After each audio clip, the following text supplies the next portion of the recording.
We're going to learn about 7 signs you're dealing with an evil person. Now, let's begin. Number 1, enjoying your pain. Do you know someone who enjoys other people's pain? Do you know someone who laughs at your misfortune? They may take advantage of your pain or get some kind of pleasure out of your suffering. This is a sign you're dealing with an evil person because this behavior demonstrates a complete lack of empathy.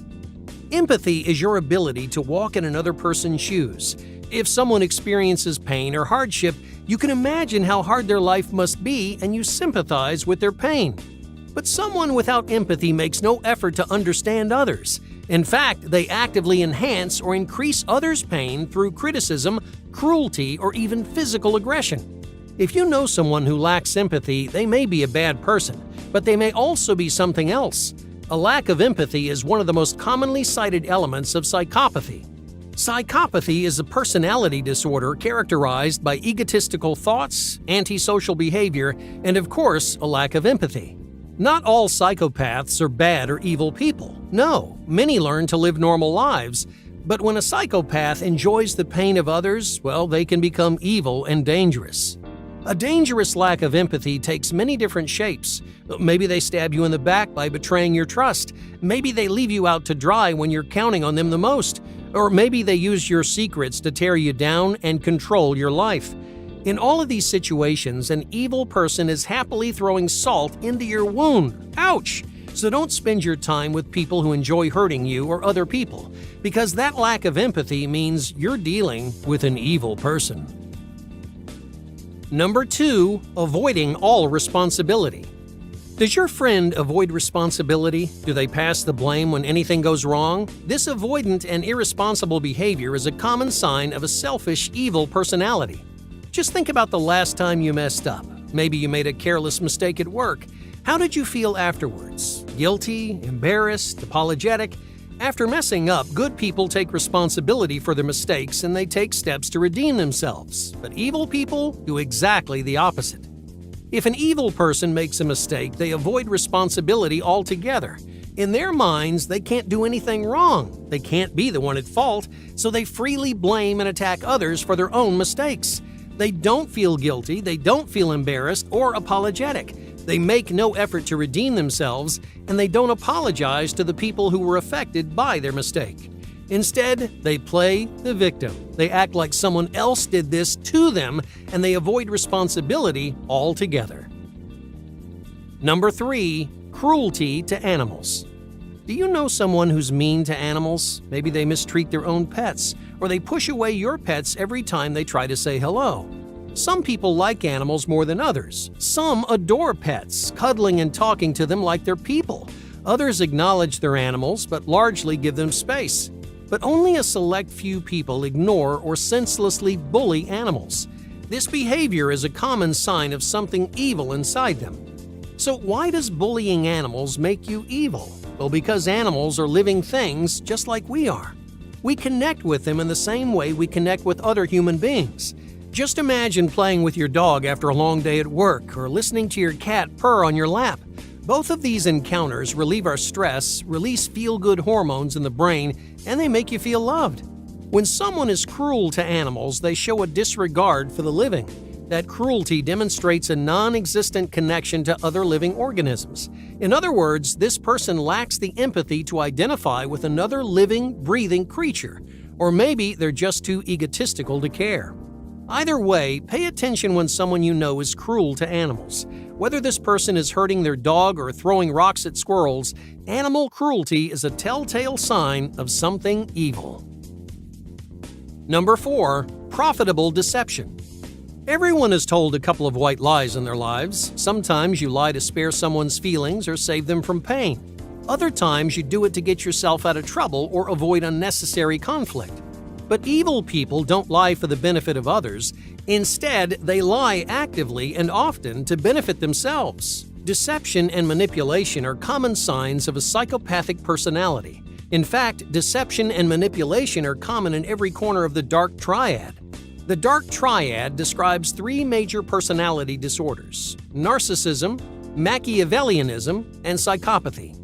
Each disorder is often associated with violent or evil people. In different ways, all three disorders in the dark triad struggle to consider the suffering of others. Psychopaths rarely develop the emotional skills to understand another person's hardships. Narcissists think so highly of themselves, they may believe they have the right to manipulate others. And Machiavellian selfishness motivates people to manipulate, deceive, and lie on a regular basis. Someone who lies consistently for their own personal gain may fall somewhere on this dangerous spectrum. They may struggle with empathy. They may think far too highly of themselves. They may be too self-absorbed to understand the pitfalls of manipulation. But either way, someone who shamelessly takes advantage of others may be an evil person. Number 5. Malicious criticism. Does your friend make you feel stupid? There's a big difference between being told you're stupid and feeling stupid by comparison. Alright, let's say you're friends with a hyper-intelligent person. You may sometimes feel stupid by comparison. Some of their jokes may fly over your head. Maybe you just don't understand a lot of the concepts they discuss. This comparison doesn't make this person evil. There's nothing evil about being smart. But what if someone makes you feel stupid because they tell you directly? Alright, let's try another scenario. You're talking to the same hyper-intelligent friend, telling them about something that scares you. And instead of listening to your fears, they make you feel stupid for being scared. They belittle your fears and they make you feel small. Now, this is a sign of an evil person. A good person would try to spare your feelings. If they had differing ideas or opinions, they would present those opinions in a way that doesn't hurt or attack you. But this friend tried to make you feel bad. This toxic and possibly evil person may be taking out their own frustrations on you. They may use you like a punching bag because they think you're weaker or less intelligent than they are. This can cause major problems in any relationship, friendship, or partnership. If you know someone who criticizes you or makes you feel stupid, it's best to keep your distance because you may be dealing with an evil person. Number 6. Universal self-interest. An evil individual looks out for one and only one person, and that's themselves. To an evil person, their own pleasure, comfort, and success are the only things that matter in their life. So they're willing to do anything to make their own life better. Well, let's call this universal self-interest, because no matter what, this person is always looking to help themselves. Universal self-interest is another important sign of the dark triad. It's associated with high self-esteem, delusions of grandeur, and victim syndrome, which we talked about before. So don't expect these people to do you any favors. Just think about it. If you concentrate 100% of your attention on yourself, how much time do you spend thinking about others? Well, 0. That's why evil people spend so little time thinking about their friends or family. That's why evil people manipulate and step on others to satisfy their own desires. As long as they have something to gain, an evil person will go to any lengths to make it happen. Number 7. External warnings.